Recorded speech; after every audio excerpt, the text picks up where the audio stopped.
Bonsoir tout le monde. Bienvenue à cette assemblée publique de consultation de zonage en ce 7 août 2025.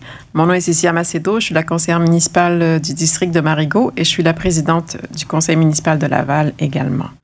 Donc, merci aux citoyens et citoyennes qui se sont déplacés pour être avec nous en présentiel aujourd'hui.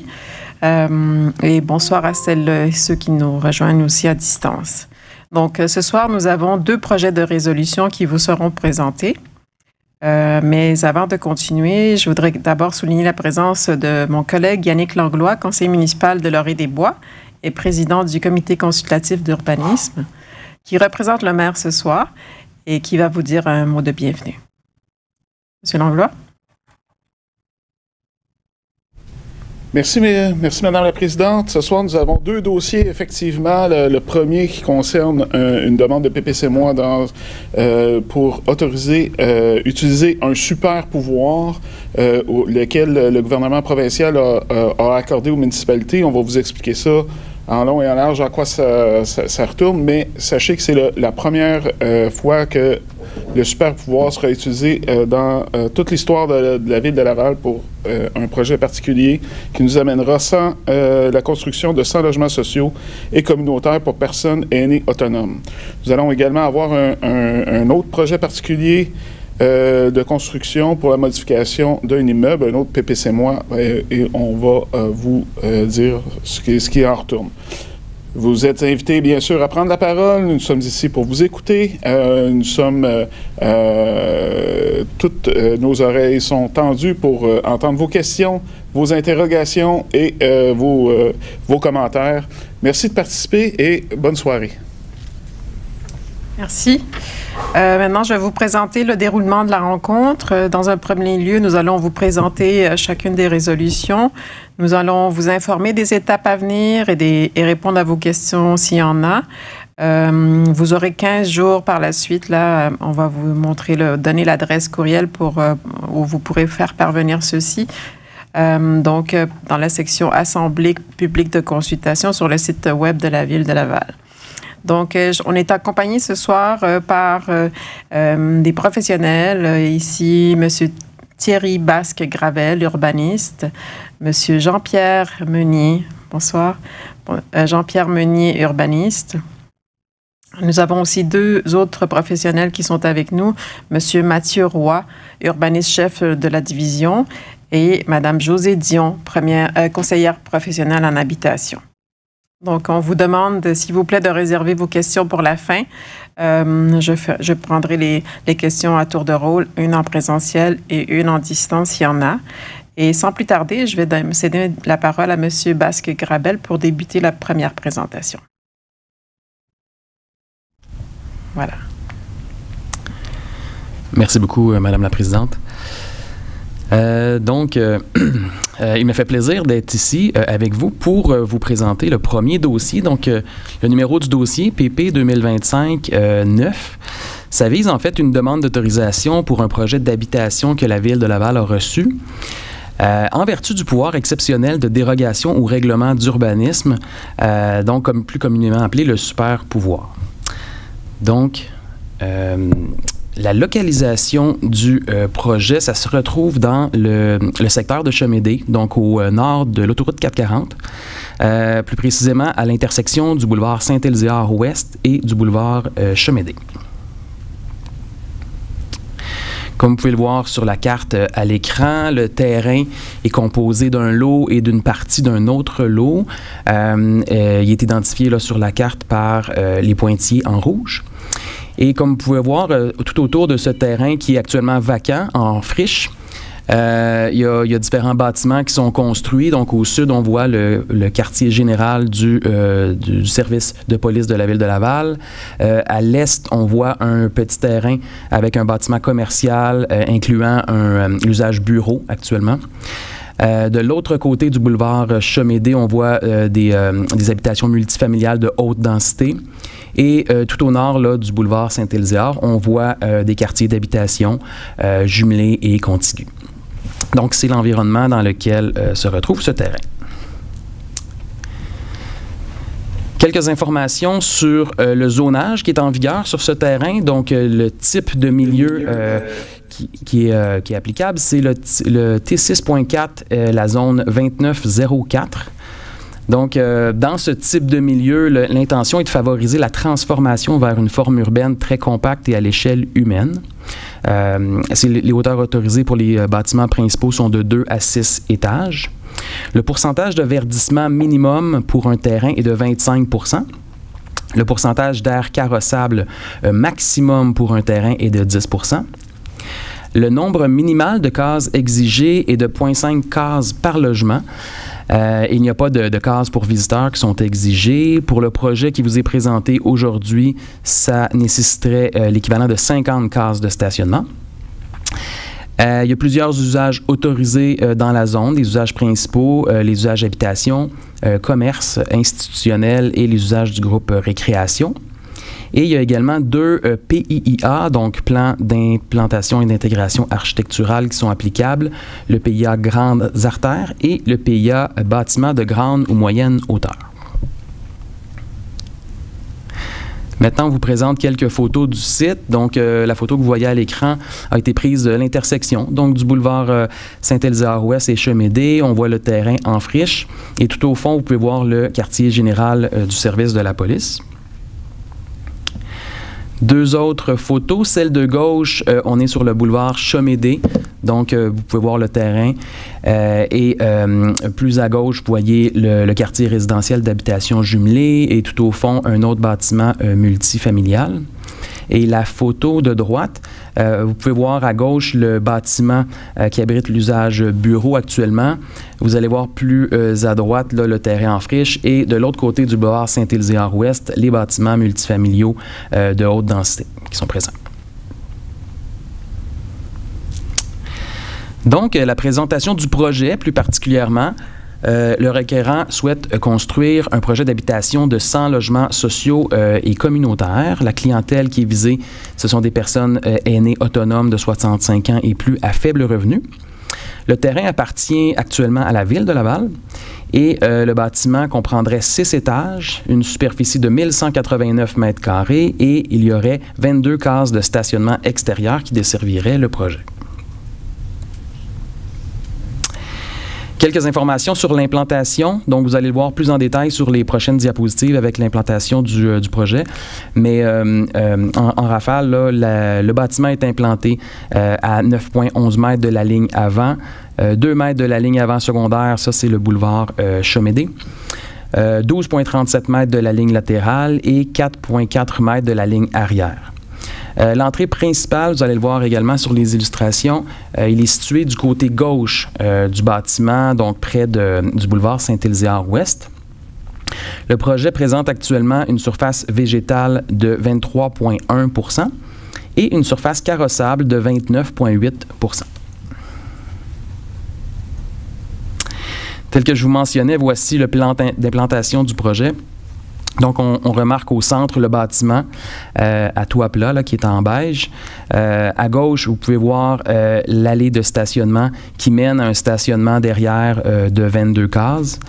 Vous pouvez voir la plantation également en cour avant secondaire. Il y a de la plantation dans le stationnement également.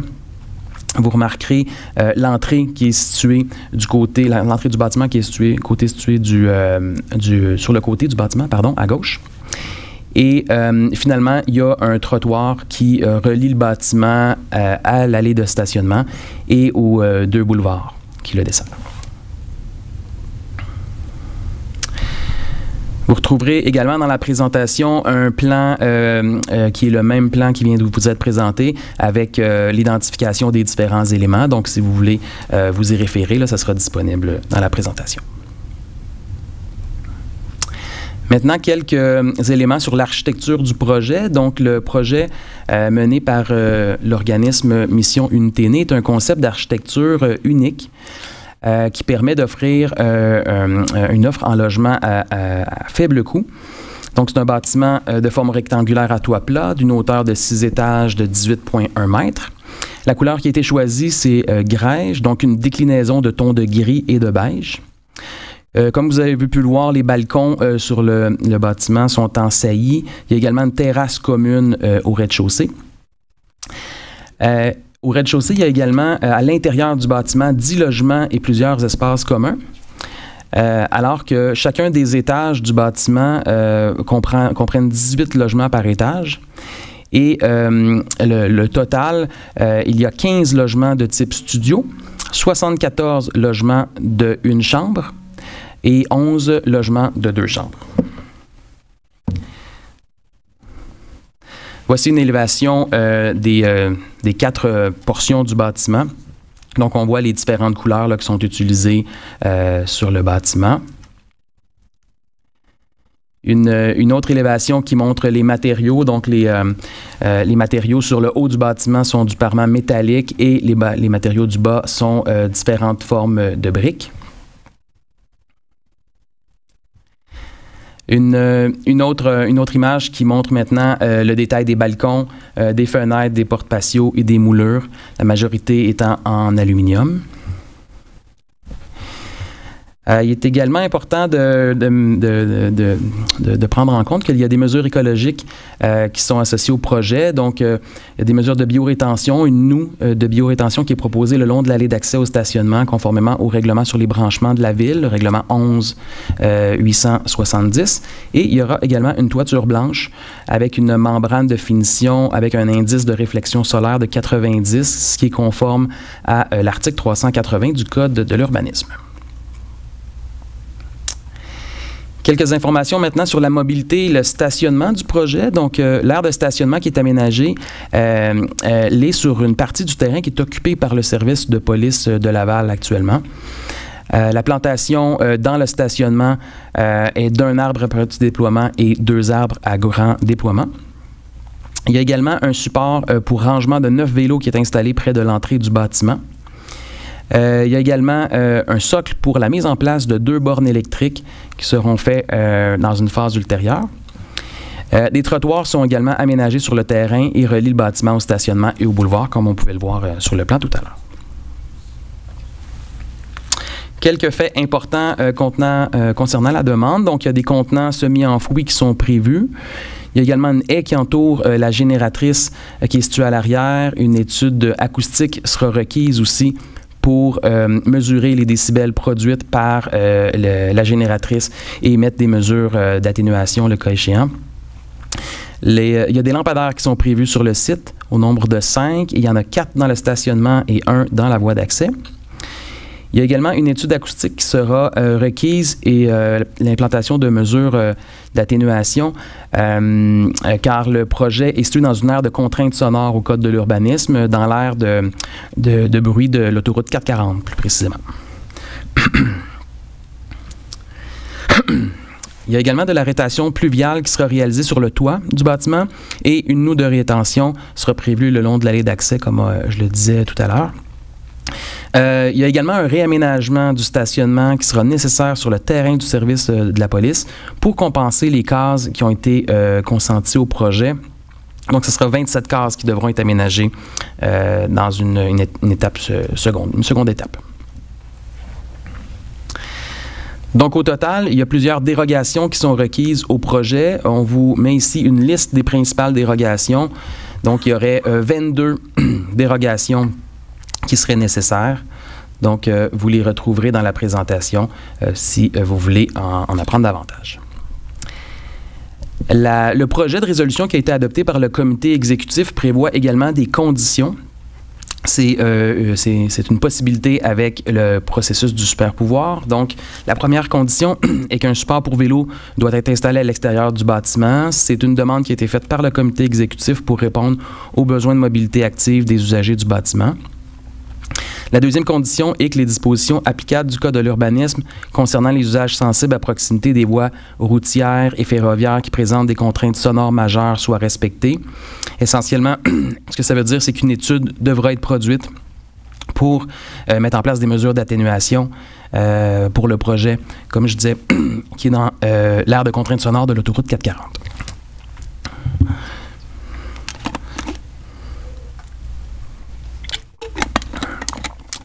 Pardon. Prochaine condition, La contribution financière à la réalisation du projet de la Société d'habitation du Québec devra être confirmée. Évidemment, le financement devra être confirmé avant la réalisation. La prochaine condition est que l'autorisation de l'amphithéâtre du lot se terminant par 588 soit obtenue pour procéder à la réalisation du projet sur une partie du lot. Ça concerne la partie du stationnement à l'arrière.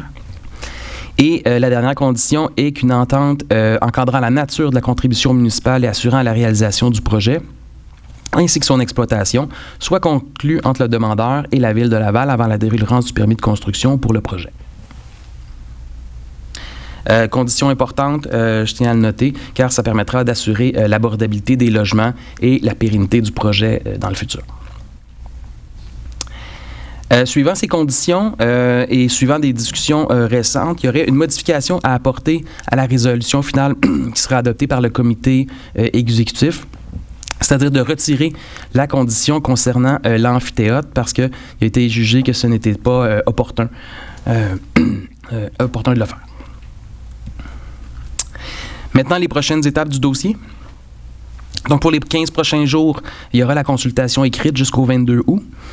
Les préoccupations seront transmises aux élus par la suite. Si le comité exécutif le désire, il pourra adopter la résolution qui entrera en vigueur. Et il y aura par la suite, en septembre, la publication du rapport de consultation et la décision du comité exécutif. Et c'est suivant l'étape d'entrée en vigueur que les permis de construction pourront également être émis pour le projet. Quelques explications sur la consultation écrite. Donc, l'enregistrement de la consultation d'aujourd'hui et le projet de résolution seront disponibles sur le site web de la Ville. Les questions, commentaires ou avis peuvent être envoyés à l'adresse que vous voyez à l'écran, donc assemblée.urbanisme@laval.ca. Et on tient à vous rappeler que tous les commentaires écrits seront rendus publics. Donc, on vous recommande d'éviter d'y insérer des informations confidentielles ou des renseignements personnels. À noter, la procédure de super-pouvoir ne permet pas le dépôt d'une demande d'approbation référendaire. Et ça, c'est en vertu de l'article 93 de la loi modifiant diverses dispositions législatives en matière d'habitation. Donc voilà, c'est ce qui termine la présentation. Merci beaucoup. Si vous voulez, j'ai une petite menthe pour la gorge. Parfait. Donc, à titre de rappel, on a adopté une charte de participation, justement, qui découle de la politique de consultation et de participation citoyenne qui a été adoptée à l'unanimité au Conseil municipal d'avril 2021. Cette politique définit aussi les rôles de chacun. Le Conseil municipal et l'administration s'engage à être à l'écoute des Lavallois et des Lavalloises, à recevoir et analyser les avis de participation pour une meilleure prise de décision. Et donc, nous sommes là, comme l'a dit M. Langlois tout à l'heure, pour vous entendre et vous écouter. Donc, nous sommes maintenant rendus à la période des questions des citoyens. Nous invitons les gens qui sont à distance à lever la main si vous avez une question. C'est normal que vos micros et caméras soient présentement fermés. Il vous sera possible de les rouvrir quand votre tour viendra d'intervenir. Donc, je vais commencer par les personnes sur place. Vous pouvez venir poser votre question au lutrin. Je vous demande de vous nommer, donner votre adresse et par la suite poser votre question et de quand même rester succinct pour qu'on puisse prendre les autres questions. Merci. Bonsoir. Oui, bonsoir. Mon nom, c'est Salvatore Puccella. Je reste au 3034 Alfred de Musset, en face du projet, pas loin en tout cas. Et un des premiers habitants de ce secteur-là, depuis 20 ans, exactement. Alors, j'aimerais juste poser une première question. Quel projet pourrait être accepté par la ville et qui respecte les règlements de la ville, à cet endroit-là? Oui. Est-ce que c'est clair comme... Oui, bien, en fait, la ville a reçu le projet qui vous a été présenté. Donc, c'est vraiment ce projet-là qui a été présenté. Donc, on est ici aujourd'hui pour prendre vos commentaires sur le projet tel qu'il est actuellement. Votre question est-ce que vous voulez dire quel projet potentiel pourrait être déposé? Exactement. C'est-à-dire, est-ce qu'il y a un projet qui pourrait être accepté sans désobéir au règlement de la ville de Laval? OK, je vais laisser la parole à mon collègue Mathieu Roy, si vous permettez. Oui, donc, et puis Thierry, que tu connais mieux le projet que moi, là, donc tu pourras compléter, là, mais donc, de ce que je comprends de votre question, là, c'est qu'est-ce que le zonage autoriserait de plein droit, là, donc sans passer. On est dans un zonage T6, hein, il me semble, donc c'est un zonage qui autorise de plein droit des immeubles d'habitation, des immeubles commerciaux ou mixtes, de quand même grand gabarit. Peut-être que Thierry, tu pourras là, préciser là, la hauteur, etc. Là, j'ai pas l'information avec moi.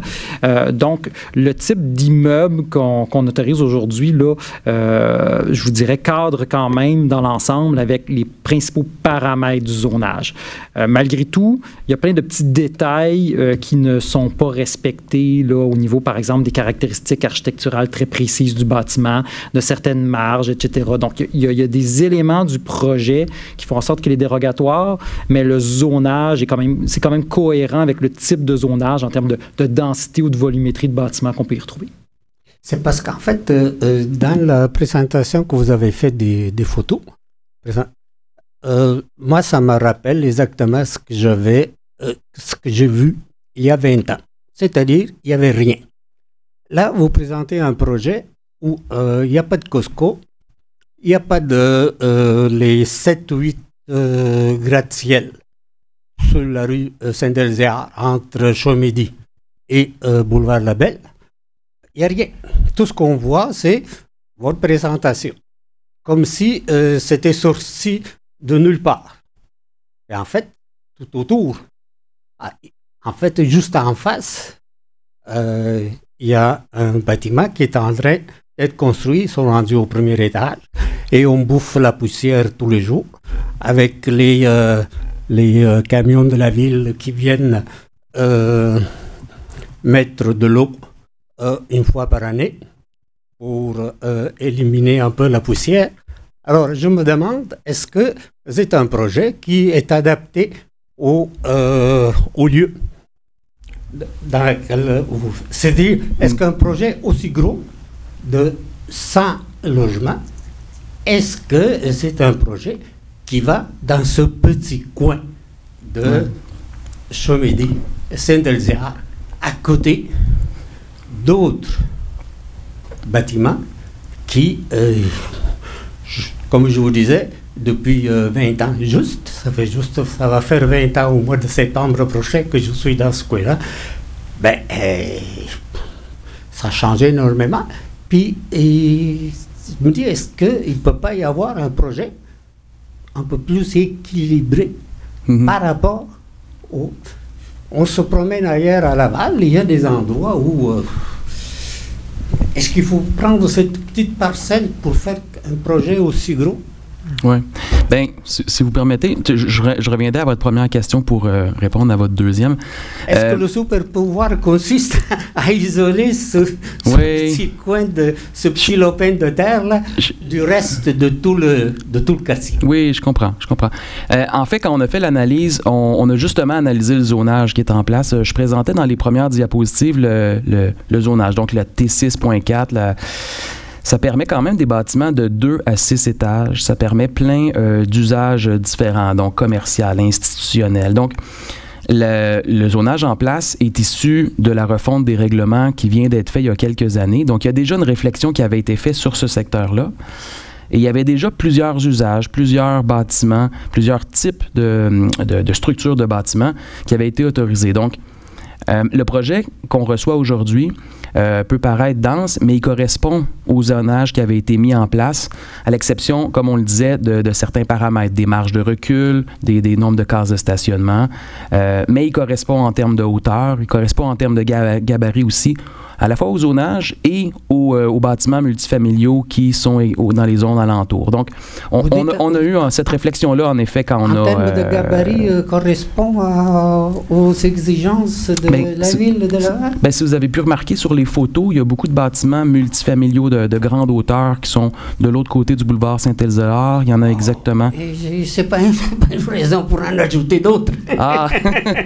Je comprends. Ce n'est pas parce qu'il y en a déjà 3 ou 4 qui ont dû avoir une permission spéciale pour arriver à certaines hauteurs. On m'a mis au courant. Ça n'était pas permis. On l'a permis. S'il y a 2 exceptions, ce n'est pas une raison pour en ajouter une 3e. Je pense qu'il faudrait marcher en sens inverse. Oui, je comprends votre point de vue. Je comprends votre point de vue, mais d'un point de vue du zonage, les dérogations sont pas sur la hauteur, sont pas sur des éléments qui changeraient là, le paysage. Là.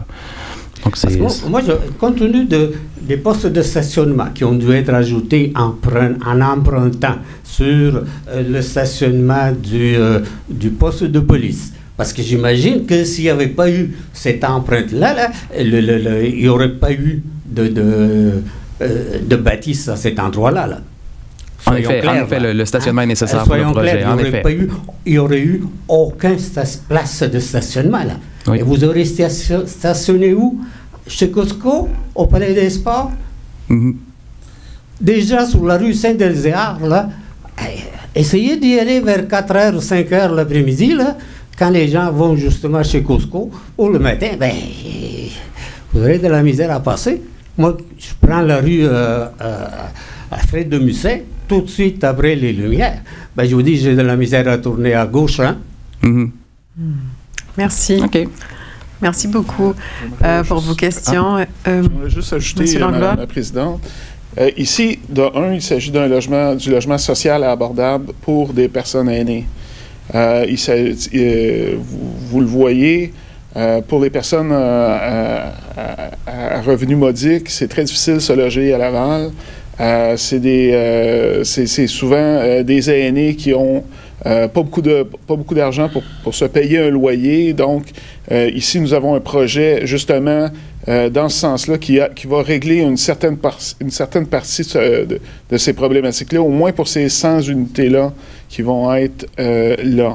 Et puis, pour votre question, je vous comprends d'un certain sens que rajouter un édifice dans votre secteur est probablement va amener plus de circulation ou un effet visuel différent. Mais si on regarde le boulevard Saint-Elzéar, tout ce qui est au sud de Saint-Elzéar, c'est déjà du 10, 12 étages, 14 étages et jusqu'à 16 étages. Et c'était pas ça qui était prévu au début, là? C'est le zonage qui est permis dans le moment. Que ce soit la ville qui soit propriétaire ou pas. Donc, c'est un peu ça. Puis si ça serait un terrain probablement pour la revente, probablement que le promoteur aurait les fonds suffisants pour creuser un stationnement souterrain, ce qui n'est pas le cas dans ce cas-ci, parce que c'est du logement pour des personnes aînées à prix modique. Merci. Moi, je vous suggère, si vous voulez une suggestion, faites-en 4 ou 5 de ces bâtisses-là pour les personnes âgées et pour les gens à loyer modique. Je suis absolument pour. Mais je me dis, trouver un intérêt acceptable pour ça, là. C'est aussi simple que ça, là. C'est-à-dire, vous compliquez la vie même de ces gens-là parce que vous le mettez à un endroit qui n'est pas approprié. Et le fait même que vous devez aller contre vos propres règlements signifie qu'il n'est pas approprié. C'est aussi simple que ça, là. C'est pas un raisonnement dans l'abstrait, là. C'est concret. C'est quelque chose qui n'est pas adapté au terrain. Merci pour votre commentaire. Vos commentaires seront évidemment compilés dans le rapport qui sera remis au comité exécutif qui prendra la décision. Merci, monsieur. Merci de m'avoir écouté. Merci bien. Est-ce qu'on a d'autres questions en présentiel? Madame? Bonsoir, votre nom et votre adresse, s'il vous plaît. Bonsoir. Bonsoir, mon nom c'est Elisabeth Prévost. Je demeure au 3026, voisine de monsieur. Et puis, ça fait exactement 20 ans également que j'y suis. Maintenant, j'ai vu le quartier évoluer, etc. J'ai vu le nombre d'immeubles qui a été créé à l'ouest d'où nous sommes. Et j'ai vu aussi le CHSLD qui a été créé. Très contente de voir ce CHSLD. Maintenant, très malheureuse de voir qu'il n'y a aucune verdure près des CHSLD et qu'il n'y a pas de verdure dans ce coin. Très, très, très déçue et de la malpropreté. Si vous regardez du coin Saint-Elzéar et Alfred de Musset, ça fait 10 ans que je demande qu'on coupe et qu'on nettoie. Ça ne se fait pas. Maintenant, ça va se faire, j'imagine, avec cet immeuble. Par contre, il y a des, comme monsieur disait, il y a des terrains, des vastes terrains, un peu plus à l'est, près du Daniel Johnson, où il y a le petit truc de maïs, ils vendent des maïs. Gros, grand terrain. Il y aurait un petit peu de verdure, il y aurait beaucoup de stationnement, il y aurait des trottoirs, et il n'y aurait pas la circulation d'un gros boulevard comme Chaumedé. Alors, je trouve que je ne comprends pas votre zonage. Je comprends que le terrain est là concernant le zonage, mais c'est quand même des personnes aînées qui ont besoin de verdure. Vous collez l'immeuble sur la surface de la rue, vous devez empiéter pour avoir un petit morceau de terrain. Il y a un trou, un gros trou dans le stationnement de la police, là. Faites un souterrain, mettez des stationnements là. Je ne comprends pas la vision de la ville et comment elle fonctionne. Vraiment, là, je suis extrêmement déçue de la façon que c'est fait. C'est beau de penser à nos aînés, mais penser à de la verdure, une façon de bien vivre. Je trouve que vous devriez peut-être penser à leur vie et leur respiration. À 7 heures le matin, là, votre coin des pauvres gens là, qui regardent dehors, là, qui voient les trafics tout le temps, j'ai vu un monsieur du CHSLD qui était assis sur le trottoir près de l'autobus, l'arrêt d'autobus, tout sale, les arbres tout sales, pas entretenu. Votre diapo ne démontre pas ça. Je suis vraiment déçue et puis vraiment, moi, je tiens ma propriété propre et la plupart des gens en général, mais ce coin-là, il va être sûrement beaucoup plus propre quand vous allez construire cet immeuble. Mais vous n'avez pas besoin de le construire en petit compte. C'est des personnes qui ont besoin de respect. Alors, c'est ce que je trouve, un manque de respect. Merci. Merci à vous. On va prendre vos commentaires en note. Est-ce que, à ce stade-ci, j'ai d'autres questions en présentiel? Non? Très bien. Et je n'en vois pas non plus en ligne. Donc, merci beaucoup pour vos commentaires. Nous allons maintenant continuer avec le deuxième projet de résolution. Je vois que c'est monsieur. Appelez-moi votre nom. Monsieur Jean-Pierre Meunier, c'est ça? C'est vous qui allez faire la présentation. Donc, allons-y. Merci. Merci, Madame la Présidente. Bonsoir et bienvenue. Donc, le deuxième projet qu'on vous présente ce soir, c'est le numéro PP 2024-13. C'est une demande d'autorisation d'un PPCMOI pour régulariser un bâtiment de 5 logements.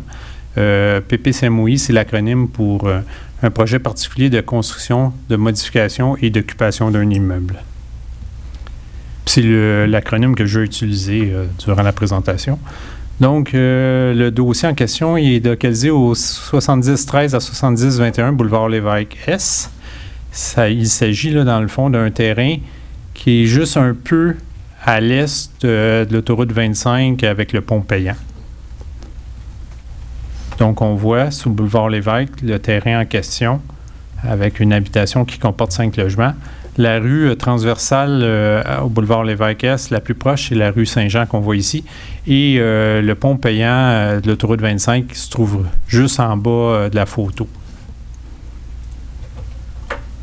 Donc, au niveau du plan de zonage Code de l'urbanisme, cette propriété se trouve dans une zone T3.2-8646. La zone T3.2, ça autorise de l'habitation avec un seul logement. Puis, on remarque sur la présentation, à la droite du terrain, c'est un terrain ici qui appartient à la ville. Puis, il y a une station de pompage. On voit ici, là, il y a un petit équipement. Et il y a un empiètement de l'aire de stationnement de l'habitation de 5 logements sur le terrain de la ville. On va faire un peu l'historique de la propriété. Au début des années 1900, il y a eu la construction d'une maison de ferme unifamiliale. C'était, dans le fond, la partie qu'on voit ici à droite. Mais à l'origine, l'architecture de la maison était différente. Là, au fil des années, ça a évolué, il y a eu des rénovations. Puis, il y a eu aussi dans les années 80-90 un agrandissement qu'on voit ici à la gauche. Au début des années 80, au rez-de-chaussée, il y avait 2 portes de garage. Puis, il y a eu justement d'ajout de 4 logements durant les années 80 et 90 qui a eu comme résultat d'avoir 5 logements dans ce bâtiment. Puis, fait à noter, c'est qu'au début des années 80, ce terrain, avec tous les terrains du secteur du voisinage, ont été inclus dans la zone agricole permanente là, en vertu de la loi sur la protection du territoire et des activités agricoles. Puis, en 1990, la Commission de protection du territoire agricole a revu le zonage agricole, puis elle a exclu ce terrain-là ainsi que tout le secteur avoisinant de la zone agricole. Donc, suite à cette exclusion de la zone agricole, la Ville de Laval a modifié son schéma d'aménagement. Puis, par le fait même, au niveau de la concordance, le règlement de zonage L2000 qui s'appliquait à l'époque a été modifié. Puis, cette modification-là a fait que ce qui était autorisé en termes de logement, d'habitation, c'était les maisons unifamiliales uniquement. Donc, les 5 logements qui étaient là auparavant de plein droit sont devenus dérogatoires, protégés par des droits acquis. Puis, en novembre 2022, le Code de l'urbanisme est rentré en vigueur, puis on a maintenu la même densité maximale d'occupation, là, soit un logement par bâtiment, avec la zone là, qui a été créée, là, la zone T3.2-8646. Donc, la présente demande, ça vise à autoriser une densité maximale d'occupation de 5 logements. Le requérant désire rendre conforme la présence de 5 logements parce que depuis quelques années, il y a des difficultés pour assurer ce bâtiment dont la densité de logement est dérogatoire protégée par des droits acquis. Il y a certaines compagnies d'assurance qui ne veulent pas assurer le bâtiment ou d'autres compagnies demandent des primes considérables avec des franchises importantes, ce qui constitue un frein là, pour le requérant à faire des travaux d'amélioration des logements et du bâtiment. Puis il faut savoir que les compagnies d'assurance ne sont pas obligées d'assurer une propriété. Donc, la principale dérogation, c'est l'habitation qui comporte 5 logements n'est pas autorisée dans la zone T3.2.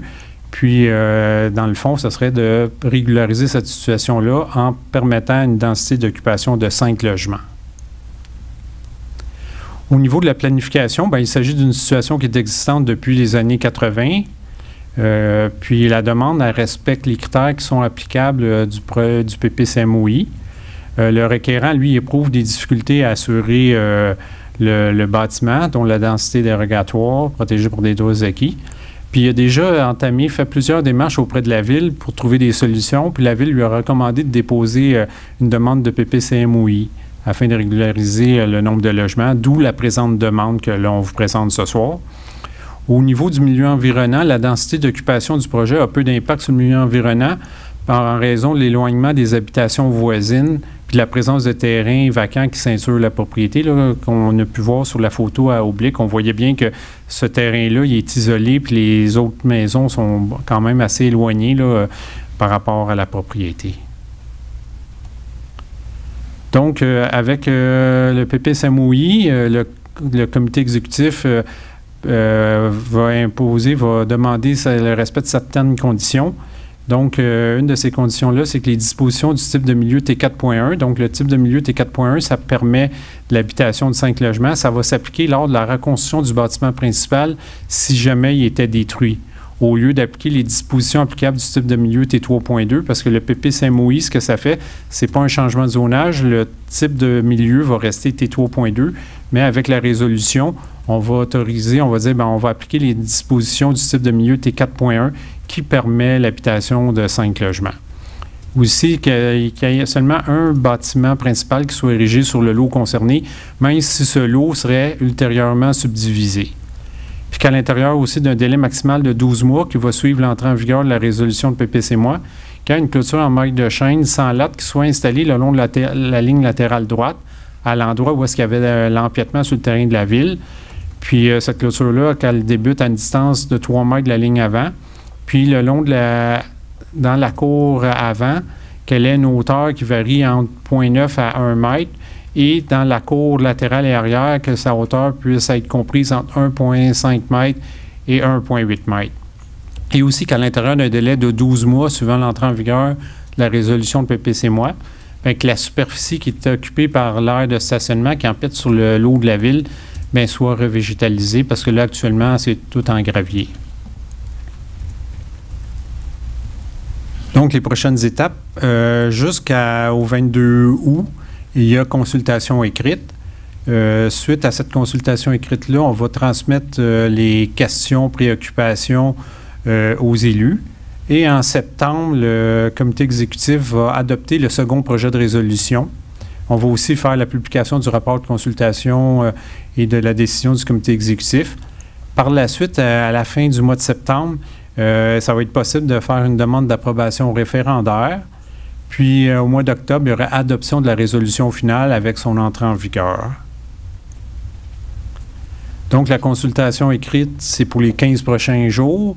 L'enregistrement de cette consultation va être disponible, ainsi que le projet de résolution. Donc, vous allez pouvoir transmettre vos questions, commentaires ou avis écrits à l'adresse suivante, assemblée.urbaniste@laval.ca. Quand vous allez sur le portail de la ville, vous avez juste à utiliser les mots suivants, assemblée au pluriel public de consultation, puis ça va être le premier résultat qui va sortir. Puis, fait important, c'est que tout ce que vous allez transcrire, inscrire, c'est public. Donc, évitez d'insérer des informations qui sont confidentielles. Donc, il est possible de déposer une demande d'approbation référendaire. Puis, cette demande-là, ce qu'elle peut viser, dans le fond, c'est la densité. C'est le fait d'autoriser 5 logements. Il y a 3 étapes au processus de la demande d'approbation référendaire. Il y a la demande de participation au référendum, après ça, la tenue du registre et le scrutin référendaire. Pour ce qui est du processus référendaire, les personnes qui peuvent déposer une demande d'approbation référendaire, c'est soit les personnes qui sont dans la zone T3.2-86-46 ou les zones qui sont contiguës. Il y a 2 zones qui sont contiguës. Il y a celle qui ici en bas, la T3.3-80-34, ou toute la grande zone qui est ici, qui est une zone SZD.1-8100. Donc, pour le détail de la procédure, contactez le service du greffe. Les coordonnées sont disponibles sur le site de laval.ca. Puis, vous faites une recherche avec le mot greffe. Ça va être le premier résultat qui va sortir. Vous allez aussi pouvoir consulter le plan qui montre la zone concernée puis les zones contiguës en allant sur encore le site de la Ville de Laval, laval.ca, en tapant « Assemblée publique de consultation »,« Assemblée publique » au pluriel. Vous allez voir, là, il y a différents documents PDF, puis il y en a un qui c'est les plans illustrant la zone visée et les zones contiguës. Vous allez pouvoir cliquer, puis ça va apparaître. Je vous remercie. Merci à vous, M. Meunier. Donc, nous allons commencer à prendre les questions sur le deuxième projet de résolution, s'il y en a. Et je vais vous demander de vous nommer, de donner votre adresse aussi et poser votre question sur le dossier présenté. Je ne vois pas de questions en ligne non plus. Donc, est-ce qu'on en a en présentiel? Oui. Bonsoir, monsieur. Votre nom et votre adresse, s'il vous plaît. Bonsoir. Bonsoir. Mon nom est Guy Larue. Je suis propriétaire de cette propriété-là. j'ai des questions par rapport à l'ajout de la clôture. OK? Est-ce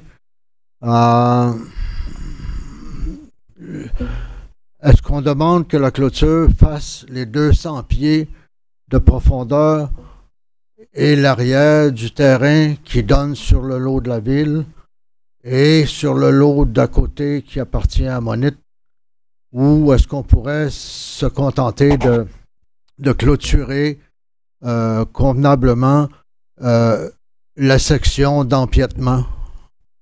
Parce que pour le reste, on ne peut pas vraiment empiéter, c'est difficile. La végétation qui est présente est très envahissante. Enfin, moi, personnellement, je ne vais pas là. Les empiètements qu'il y a présentement sur le stationnement, ils sont dus à l'ancien propriétaire d'il y a 15 ans. Et ça a été comme utilisé, bon, par les locataires, certains locataires qui ont même abusé. Mais en ce qui me concerne, moi, je n'ai pas d'intérêt à me servir de cet empiètement-là nécessairement. C'est sûr que de ne pas pouvoir se servir de l'empiètement, ça va, puis de clôturer, c'est sûr que ça va gêner pour le déneigement beaucoup. Tu sais, parce que, enfin, les locataires ils ont pris une façon de fonctionner et le déneigeur. Bon, d'où j'en viens au fait que je voudrais acheter du terrain de l'autre côté parce que la ville n'est pas intéressée à me vendre cet empiètement-là. Pourtant, tout le monde y gagnerait, mais il n'y a pas d'intérêt. Alors, excusez, là, mais du coq à l'âne, mais de l'autre côté, du côté ouest, c'est Monite International qui est là. Et puis, mon bâtiment a un empiètement sur le terrain du voisin. Un empiètement peut-être de 12 ou 14 pouces de corniche. Et puis, moi, il faut que je traite avec le voisin pour acheter du terrain pour régulariser cet empiètement-là. Ou je démolis, ou j'achète du terrain. J'ai déjà discuté avec ces gens-là il y a une dizaine d'années. Ils étaient très ouverts, il n'y avait aucun problème à régulariser la chose et à vendre du terrain. Maintenant, les gens ont changé. M. Cutler, je pense, je ne sais pas s'il est décédé, mais en fait, c'est plus lui qui est là. Je pense que c'est son fils. Et puis la personne à qui j'ai parlé il y a une dizaine d'années n'est plus là, c'est quelqu'un d'autre. Ce nouveau quelqu'un-là, je lui ai parlé il y a à peu près 5-6 mois. Et puis on attendait que ça développe le projet dont on parle aujourd'hui, que ça se développe pour qu'on puisse voir s'il y avait lieu d'acheter du terrain. Moi, j'avais parlé avec M. Beignet de pouvoir acheter peut-être plus que la norme, ou enfin la norme c'est 4-5 pieds pour régulariser l'empiètement de la corniche. Moi, j'aurais préféré acheter un peu plus. J'aurais un projet. Enfin, là, moi, je n'ai pas pu parler dernièrement avec les gens de chez Monite parce que le monsieur est en vacances jusqu'au 18 août. Alors, je vais pouvoir lui parler dans, mettons, 2 semaines. Et puis, à partir de là, on va regarder. Si, bien sûr, selon les prix qu'ils auraient en tête et la disposition qu'ils auraient de céder un peu, de vendre du terrain, moi, j'ai un intérêt d'avoir un peu plus que le 5 pieds. Je peux vous montrer une proposition, un dessin, si ça peut vous intéresser maintenant, ou oui, non. On va essayer de répondre à votre question. Je pense qu'il y avait une question, Monsieur Meunier. Est-ce que vous voulez répondre? Merci. Oui, M. Larue, peut-être lors de la présentation, j'ai peut-être pas été clair là, ou ça portait à confusion en ce qui a trait à la clôture. Dans le fond, ce qu'on souhaite, c'est que la clôture, on veut pas, puis je sais pas si on est capable de voir à l'écran, je vais vous montrer. La ville, ce qu'elle souhaite, c'est qu'il y ait une clôture qui soit implantée seulement le long de la ligne latérale et non pas rendue ici le long de la ligne arrière. Puis quand je parlais là, de la hauteur, c'était variable selon qu'on se trouve dans la cour avant ou une cour latérale ou la cour arrière, mais on veut que cette partie-là ici, ça soit clôturé, puis ni elle. Ce qu'on veut vraiment, c'est juste, à partir de 3 mètres de la ligne avant, on va avoir une clôture qui va être entre 0,9 et 1 mètre de haut jusqu'à le prolongement du mur avant, ici. C'est parce que tout ça ici, c'est la cour avant. Et après, à partir de du prolongement du mur avant jusqu'au fond en arrière, jusqu'au garage, là, la clôture peut avoir une hauteur, puis ça va être à vous de décider d'une hauteur minimale de 1,5 m, maximale de 1,8 m. Ça va servir à quoi? Bien, c'est pour éviter justement qu'il y ait un empiètement sur le terrain de la ville, comme on voit ici, là. On le voit bien, les voitures sont stationnées sur le terrain de la ville. Oui, je comprends. Mais vous faites ça à tous les terrains qui sont en périphérie des bottes? Vous demandez une clôture à tout le monde ou c'est parce que là, il y a cet empiètement-là puis on voudrait régulariser la chose? C'est un peu ça ma question. Oui, bonsoir. Effectivement, c'est contextuel à votre demande, là.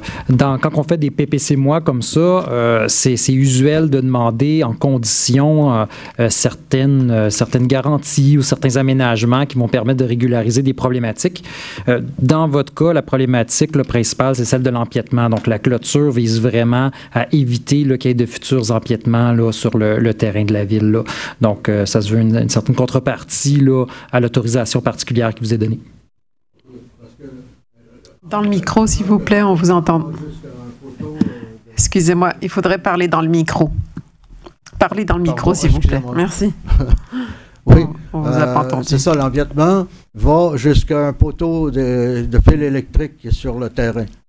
Après le poteau de fil électrique, comme je dis, c'est plus difficile, ça sera plus difficile d'empiéter parce que le terrain, il descend. De toute façon, j'ai aucun intérêt, moi, d'empiéter. Je suis pas là pour vous dire non.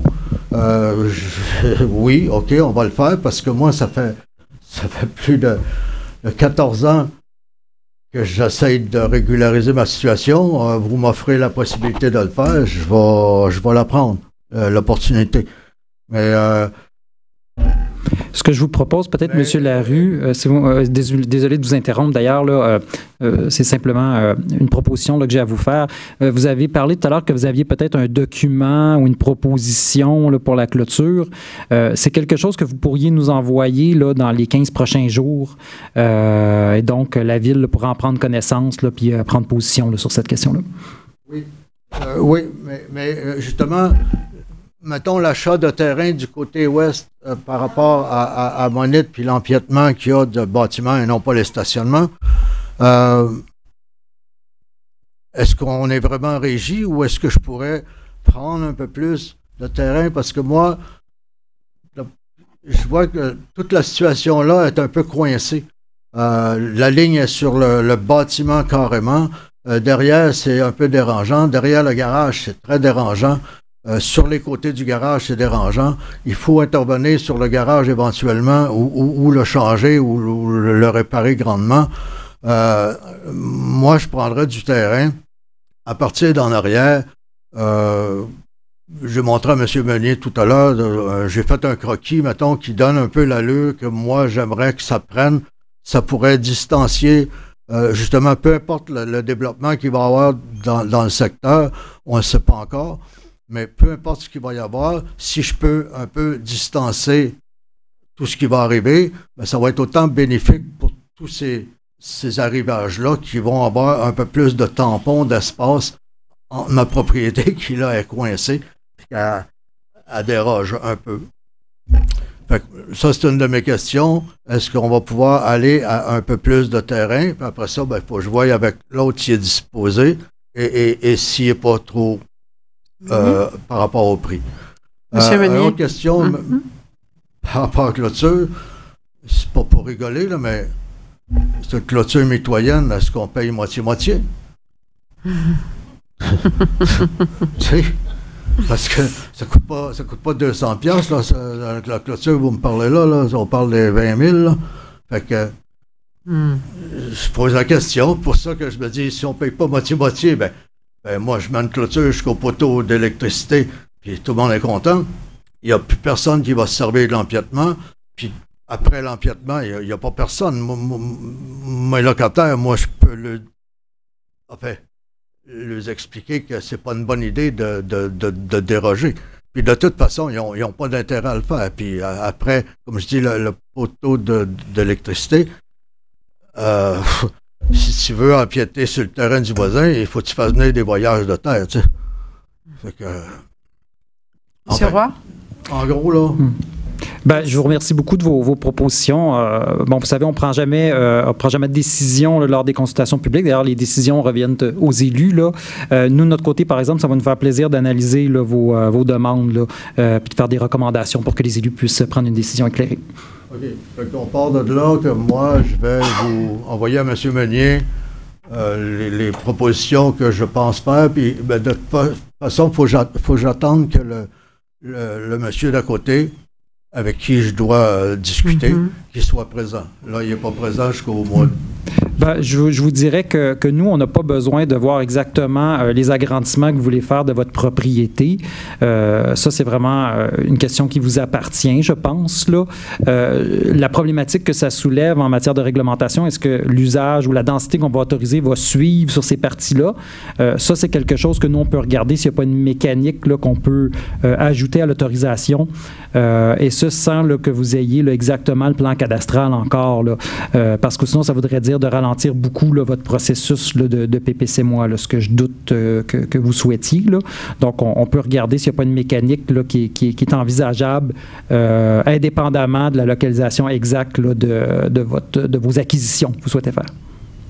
Okay. On va l'analyser. OK. Très bien. Monsieur Meunier? Oui, Monsieur Larue, je voulais juste vous dire, quand vous allez nous transmettre les documents, bien, les envoyer par l'adresse assemblée public là, au pluriel et non pas me l'envoyer directement à mon courriel là, pour que ça suive le canal officiel.